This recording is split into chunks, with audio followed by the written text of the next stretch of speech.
Alright guys, TouchGuy here back again today. Hope you're enjoying your Monday. Yesterday, the Atlanta FaZe home series concluded. Atlanta FaZe, the home team, run away with the victory in the end, but it was a far more interesting tournament than that headline suggests. Loads of Game 5s on the Sunday. Huntsman, who we expected to be alongside FaZe in the grand finals, fell short in the end to the Florida Mutineers of all teams. Not what I was expecting by any means, but definitely an exciting thing to talk about, and really does, in my opinion, set things up very nicely for the months ahead. We have some great storylines that come out of this event. Of course, Dallas Empire weren't even here. We'll get to see them in action in a couple of weeks' time in Los Angeles. And then in a month's time at the Dallas home series, I do believe Atlanta and at the very least Chicago Huntsmen are indeed present at that one. So of course, we've got this tournament style system, which is a little bit interesting this season. Don't get all the teams present, but in my opinion, things are still very exciting. There is some things that I would change about the events that aren't exactly perfect in my opinion. Maybe we'll go into that in the coming minutes. Like, if you guys enjoy, I would greatly appreciate it. Subscribe if you're new, as always, if you're new around here.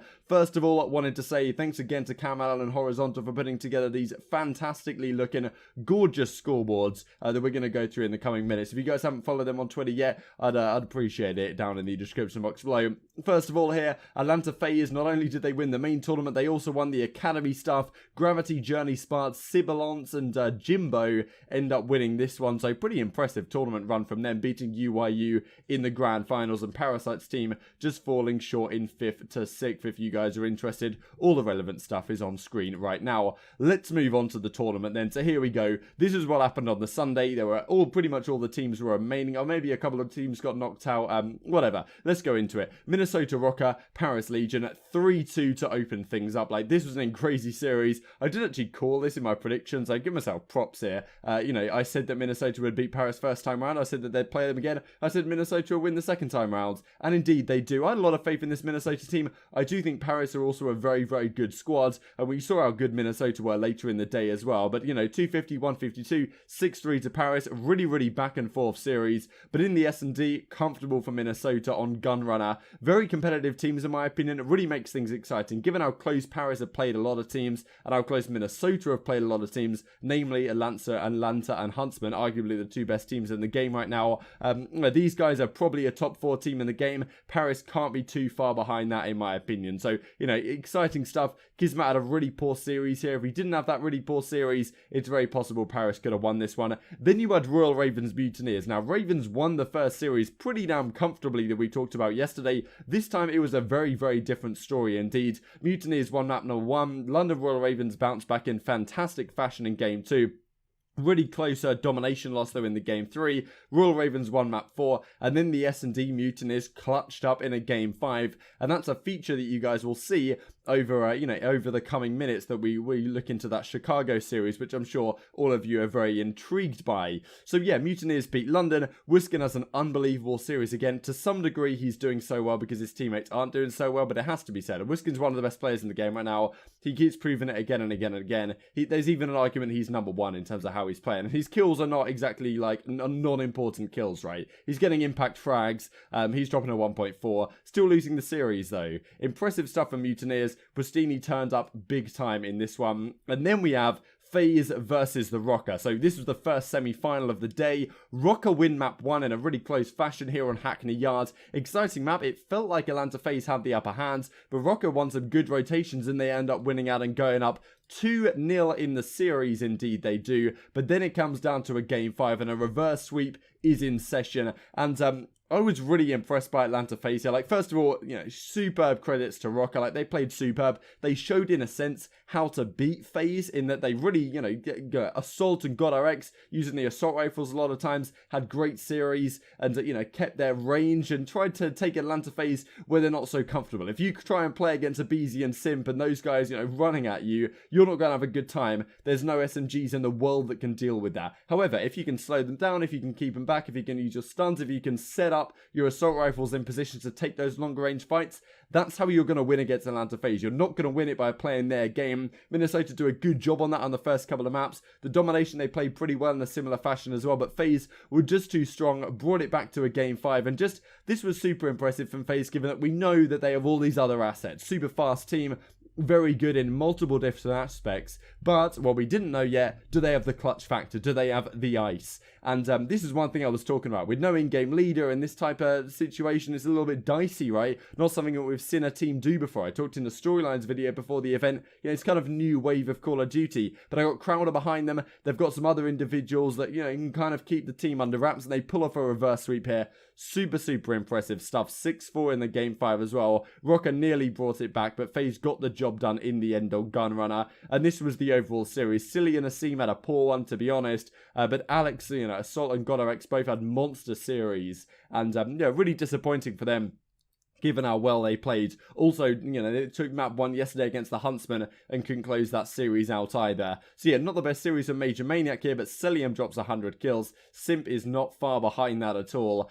Very, very impressive. And once FaZe got through this one, you were like, they're going to be unstoppable in the final, because they just flipped a switch after map 3. Like, they were really sluggish the first couple of maps, no question about that. But FaZe brought it back, and that's just something super scary about this team when they have the potential to do that, with also the potential of all the other things they've got going for them. Then you add the second semi-final, and this was an incredible map number 1. Envoy had a ridiculously good 41 kills, but Skies was ahead of him, 43 and 30, which is just unprecedented stuff. Like, super, super impressive. But this map number 1, I think it was on Azir Cave. Really close map, super intense. Fantastic series, to be honest. Arsties and Envoys, we say, have a good map. Scump and Formal really did not have a good weekend at all by their standards. Not great for my draft buff fantasy, given I've got both of them in one of the leagues I'm in. But Huntsmen do end up taking map number 1, and then they take game 2 as well in the 6-4 fashion. And at this point, you think, okay, Mutineers, they've come this far. They beat OpTic Gaming, of course, and knock them out the tournament. They then beat London Royal Ravens in a game 5, but it's over. Okay, we're going to get Huntsman versus FaZe, kind of what we expected to see. It's just a shame for Florida that they've, you know, played Huntsman so close and they weren't able to quite bring it back. Huntsman scraped through these first couple of maps, but then the Florida fight back begins. And we've seen it quite a lot, right, with teams that necessarily, you know, they might be the second best team in the series, but they're the ones winning the domination. Quite a common feature. We see it again here. 167 to 121. Pretty impressive map from them. Pristini has another good one, which is good stuff from him. Gunless with not the best map. Then we go into map number 4, and honestly, pretty comfortable this was from the Florida Mutineers. Very, very impressive. Honestly, it kind of came out of nowhere. Skies with a 2 KD. They couldn't handle him. And you've got to say, big credit to Skies on this team, because him and Morks have kind of swapped roles a little bit. Skies is kind of that more main assault rifle player now. It's really paying off wonders for them. Frosty had his moments as well, as did all the players. And again, an underrated team. You know, Pristini, world champion, right? So, and Frosty, a world champion in Halo. So it's a team that's difficult to overlook, but, well, I guess it's actually very easy to overlook. Is probably the correct way of saying things. But at the same time, in series like this, they didn't make themselves easy to overlook by any means, and they win the game 5 as well. 6-2.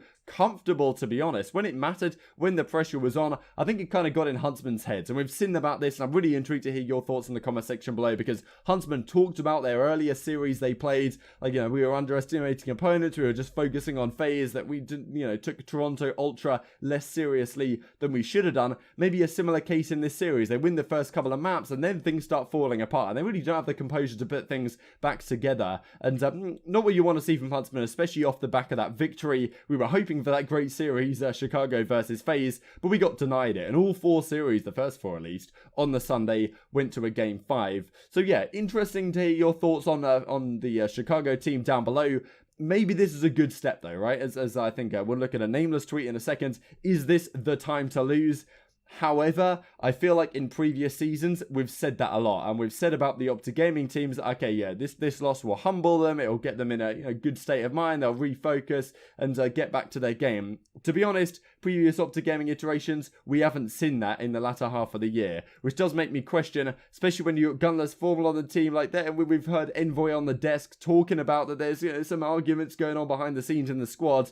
In my opinion, this is what I said on the Spitfire podcast, if there was a time for the Huntsmen to be the best team in the game, early year, now is the time. The fact that they've fallen in short, I think in the long run, this team does not have as much potential to get better as other teams do, due to the whole, you know, Gunless backdoor issue that could potentially come up, and at any point the team could implode, which we've seen on Gunless teams in the past, if they keep losing. So I'm somewhat concerned for the Huntsmen. I might expand on this topic in coming days.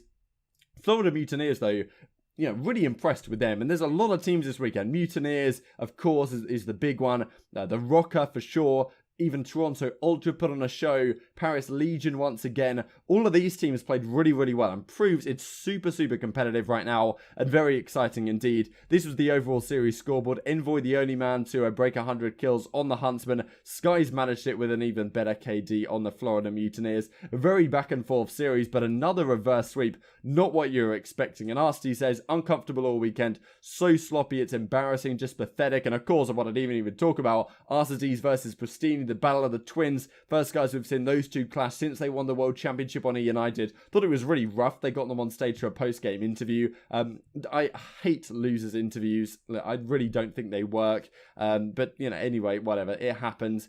Difficult, and I'm sure RSTs wants his revenge, and it was really impressive from Pristini, to be honest, because you know, everyone overlooks him, right? And really impressive from him to come out and win this series. As Nameless says here, though, still believe Huntsmen are a top 2 team in the game. I definitely would not disagree with that statement. I feel like you need to teach the fans, though. Sometimes you guys jump to conclusions and assume a team is dominant too quickly. Dominance takes time. This will make them better. And I agree with pretty much everything. Apart from this last sentence, I'm not convinced it will, to be honest. Moving on from Cam, Formal says, sloppy from start to finish this weekend. We're still a great team. Just got to not let things slip like that. We'll be better in the next tournament. Then we have the grand finals, which, if anything, was kind of underwhelming, right? All the series on the day were super intense, going game 5s, like, you know, potential, you know, round 10s and all this intense stuff. However, the last series of the day, pretty damn comfortable for Atlanta FaZe. They really showed up when it mattered, and given how close Florida Mutineers have played a lot of the other teams, FaZe coming out and 3-0ing them pretty comfortable like this. Search and Destroy 6-4, Domination 148, 137, you know, looks kind of close, but this Dom was, you know, well, it was, actually, no, it wasn't comfortable watching it. Florida definitely could have won, but it always felt like Atlanta had the upper hand on the series, and Simp and Abizi just doing what they do best here in the grand finals. 1.5, 1.33. If anything, Simp, by his standards, had something of a quiet tournament up until this grand final. Celium was just taking over the game. And yeah, we've talked about this team at quite some length. They're absolutely filthy. They were my prediction to come in and win here. Mutineers, I was not expecting to be in the grand final. And just to mention real quick, I do want to do a video probably on OpTic Gaming and exactly what direction they should take. Slashers OpTic, I guess, as you would describe it now. And also to mention here, just before we go on to this stuff, let's have a look at this. So this is what the standings look like right now in the league. Huntsmen are still top. FaZe are second right now. Legion, Mutineers, Rocker, Royal Ravens, Empire, Gorillas, Subliners, Surge Ultra. OpTic Gaming with 0 CDL points right now with 2 events played. Not ideal for them. However, I did want to say, quite interesting that after they lost to Mutineers, I was like, God damn, like this team is over. Something has to change. At the end of the day, Mutineers beat Ravens, they beat the Huntsmen, then they go on to lose to FaZe, the other team that OpTic Gaming lost to at this tournament. So the fact of the matter is, OpTic are last here, but they did lose to the 2 finalists at Atlanta. So, you know, that's an interesting thing to keep your eyes on. Just before we finish then, Celium gets the MVP. 1.32 KD over the weekend, 1.34 in our point. You know, a lot of people saying this guy's the best player in the game, and I would not doubt that statement at all right now. This guy is filthy. We've seen it in previous games. He had some moments in the Black Ops 4 season, but didn't really show up. Now he's, you know, around the rest of his team are pretty much guys that he played S&D with for years. Definitely feels super, super comfortable in his role. People are super confident in him as a player, and he seems to be super confident in himself. 1.32, like, unbelievable scenes. These were the overall KDs from the event. Wuskin still topping it out on an almost unfathomable 1.4 over the course, especially given they lost 2 series to FaZe and to the Mutineers, right? To lose 2 series, still have a 1.4 is remarkable. And as I say, I don't think he's baiting teammates, really. I think a lot of his kills are very, very valuable. Celium, GodRx, Simp, Dens, Methods, Assault, Skies, Alex, and Abizi round out your top 10. Hope you guys enjoyed the video. Like if you did, subscribe if you're new as always. I would greatly appreciate it. Leave your thoughts down in the comment section below. What a weekend. I think it does set things up very nicely indeed for the upcoming season. Thanks for watching. I'll see you next time.